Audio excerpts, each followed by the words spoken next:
జోగులాంబ గద్వాల జిల్లాలోని 36వ వార్డు కౌన్సిలర్పై మాజీ కౌన్సిలర్ దాడికి పాల్పడ్డారు.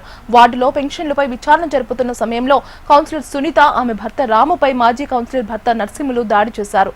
మాజీ కౌన్సిలర్ భర్త నర్సింహులు నాపైన భర్తపై అన్యాయంగా దాడి చేశారని, వారిపై కఠిన చర్యలు తీసుకోవాలని ఆమె డిమాండ్ చేశారు. గతంలో కూడా ఇదే విధంగా దాడి చేశారని, బీఆర్ఎస్ పార్టీ తరపున నా భార్య సునీత కౌన్సిలర్ గెలుపొందడంతో వారు మాపై దాడికి పాల్పడ్డారు అని రాము తెలిపాడు.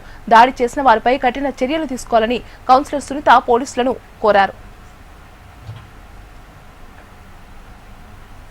వానికి ఎందుకు అడగాల, నేను వానికి ఎందుకు చెప్తాము, నువ్వు చెప్పాలవయ్యా అని అంటే కౌన్సిలర్లు ఉండరు అని వాళ్ళకు కూడా చెప్పినా, వాళ్ళు కూడా చెప్పినారు ప్రజలకి. మేము ఇక్కడ ప్రోగ్రాం పెట్టినామని వాడు ఆఫీసర్ చెప్పినాడు.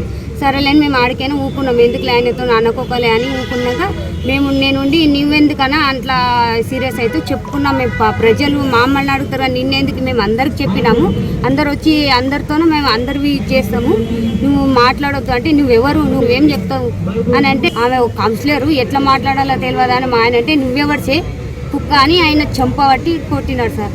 కొట్టిన ఆయన కూడా ఊకున్నాడు. ఊకుంటే మళ్ళీ కాలుతోంది అంటే కొళాయి గుంతలు పడినాడు.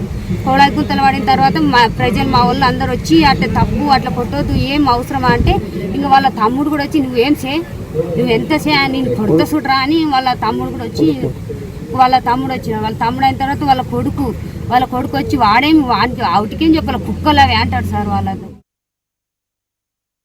ఖచ్చితంగా మా మీద ఇంకోసారి ఏమైనా నాకు జరిగినా వీలే కారణమని చెప్తున్నా. రజక జేసీ నరసింహులు వాళ్ళ తమ్ముళ్ళు కొడుకులు ప్రతిసారి డామినేట్. చదువుకున్న పిల్లలు డామినేట్ సార్. చదువుకున్న వ్యక్తిని మాజీ కౌన్సిలర్ కుమారుడు నవీన్ ఆయన ఏమో చదువుకున్న వ్యక్తి ఏం మాట్లాడుతూ అంటాడు. కౌన్సిలర్ని అట్లా మాట్లాడచ్చా ఇష్టానుసారంగా? అంటే మేమే అనే ధీమా వాళ్ళకి అట్లుందే. మీ ఆటలు సాగించేది లేదు. ప్రజా తీర్పు మీకు ప్రజలు ఇచ్చిన తీర్పు 3వ ప్లేస్లోను గతంలో 2 సార్లు చేసినాను. 2 సార్లు చేసి నీకు బుద్ధి ఈరోజు ప్రజలు చెప్పినారు. నీకు ప్రజా తీర్పుకి నువ్వు అనుగుణంగా ఊగా ఉండు. నీకు సమస్య ఉంటే ఫోన్ చేసి అడుగు, మేము చెప్తాం ప్రతి ఒక్కరికి. మేము ప్రజాస్వామ్యం గెలిచాము, ప్రజలకు న్యాయం చేస్తాము.